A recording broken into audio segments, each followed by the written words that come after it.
Scotland. I don't normally talk about Scotland, no, because I find a lot more people who watch this channel aren't that interested, but we should be, because we're talking about totalitarian policies that have been brought forward by this Tory party. In this case, by James Cleverly. Not so cleverly, maybe. Now, if you're wondering why Scotland is so desperate to, the people of Scotland, on the whole, are desperate to leave the Union, the United Kingdom, well, maybe this might help you understand, because I find this absolutely disgraceful. And it's first brought to my attention by Indie Truck Davey, another YouTuber. I actually hit the Indie Truck Davey's video about this. It was shared with me on Twitter, so I had a look.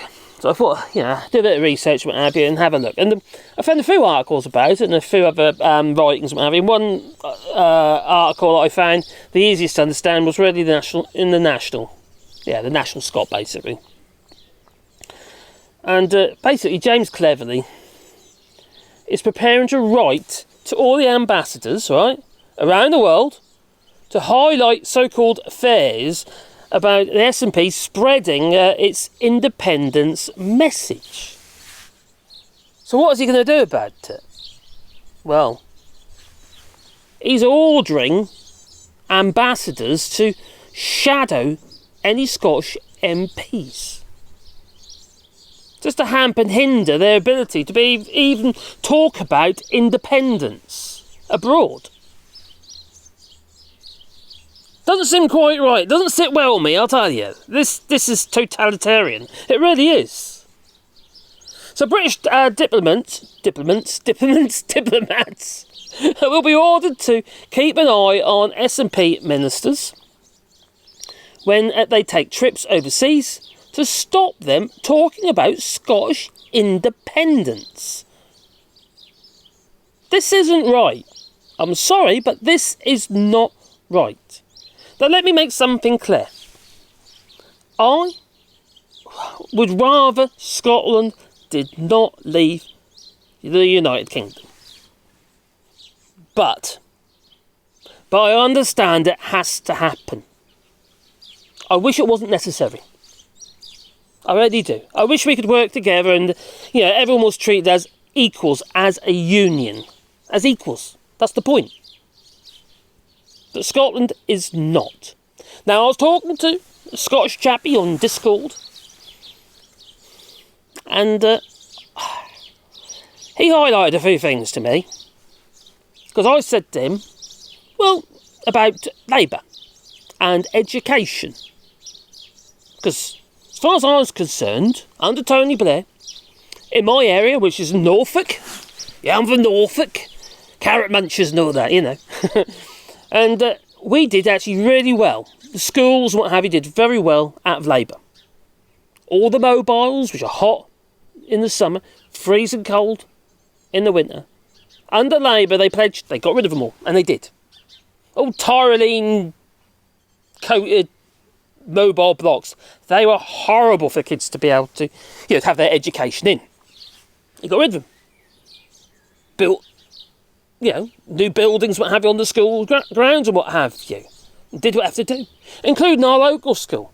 Now, I know this first hand because I was one of the ones who's had the contracts during that period, whether it be on the grounds or in construction, elements of. So we did really well out of it. But Scotland did not. No. It's like they were excluded. It's almost like, after talking to him last night, it feels a bit like we got awarded the money, but Scotland did not. And it happens again and again and again. It just feels like Scotland is being ostracised, from the Union by this Tory party and other governments as well. It seems to me, after speaking to the Scottish chappie, that it's also Labour as well. So things aren't necessarily going to improve in Scotland if Labour gets in. Not necessarily. No. It certainly didn't improve under the Tories either. No wonder they keep voting for the SNP. Or the SNP might lose well, a few votes to Labour because of what's going on at the moment, and I feel it's a bit of a witch hunt myself, to be honest.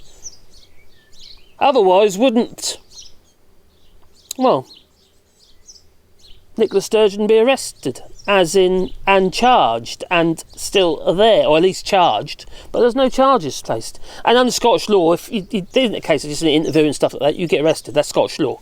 You know, if you're coming for interviews and stuff like that, so you have to be arrested to be interviewed. But anyway, I might, in this case, I got that wrong because I'm not Scottish. You know, if you think I got that wrong, please leave it in the comments down below. So yes, I think it's absolutely disgraceful. So this was actually first put in the Daily Mail. Sorry, but yeah. So according to the Scottish Daily Mail, Westminster is becoming increasingly concerned about Scottish ministers meddling. That's what they said, meddling. In reserved matters, including the Constitution. Now, Foreign Secretary James, not so cleverly, is now allegedly preparing to write to ambassadors around the world to highlight these fears and will ask them to make sure the SNP ministers are always accompanied by UK diplomats on overseas trips. I'm sorry, but that's, like I said, that's just wrong. No wonder they want to leave. They've had enough. Can't blame them. They've got all those resources and we're bleeding them dry in England. I think England ought to get independence as well. Just from Westminster. Along with London. Yeah. Oh, where am I heading with this one? And Norfolk, obviously. And Norwich, definitely. Well, so it comes after a series of meetings between the Scottish Government and foreign governments where independence and Brexit have been talked about, such as when the Constitution Secretary Angus Robertson discussed self-determination with Iceland's Prime Minister, Katrin Jakostok. Anyway, it was October last year. I can't say that. Well, do you know what I think, though? I think that maybe the likes of James Cleverly and this Tory government are nervous. Does it tell you that maybe that whatever they're doing in Scotland is working? Maybe they should carry on. Quite frankly. Now, Stephen Gans, the former SNP International Affairs and Europe spokesman, said that the move suggests that the UK feels threatened. Well, there you go, that sort of confirms it. By the Scottish Government successfully spreading its message about independence in the European Union. Now, I'll repeat what I said a minute earlier at the beginning of this video, that I don't want Scotland to leave, but I understand it's not just, I think it's inevitable, but also necessary now for the people of Scotland. It's not my Scotland. And if you're in the United Kingdom as it stands, and you're English, or Welsh, or Norfolk, then maybe we should really wake up and actually say, well, it's not our country. No. And to say the United Kingdom is a country, it's not a country. It's a union of countries. It's not our country. No. I live here in France, and although I live here as though, well, I do my best to, to be a part of the community and what have you. I do charitable work and stuff here. Oh, and but this isn't my country. I would love it to be, and I'd love to get my citizenship here. I really will. That was really my goal. But I'm not going to step on the toes of the French citizens here in France. It's not my. I don't feel it's my right. Okay, you say I pay taxes and stuff like that. No taxation without representation and all that sort of stuff. But I do feel quite looked after here. I really do here in France. But I'm not going to tell them how they should do their governance. Just like I'm not going to tell the people of Scotland just to shut up and you better not say anything when you go abroad and in official meetings and what have you. I'm not going to say that. It's down to the people of Scotland to do what's right for them. And I'm sure if the shoe was on the other foot, you'd be saying exactly the same. The union has proved, as far as I'm concerned, that, in my opinion, obviously, that isn't worth a sight. No. This Westminster rule does not care for those in Scotland. Just like it doesn't care for those in the Red Wall.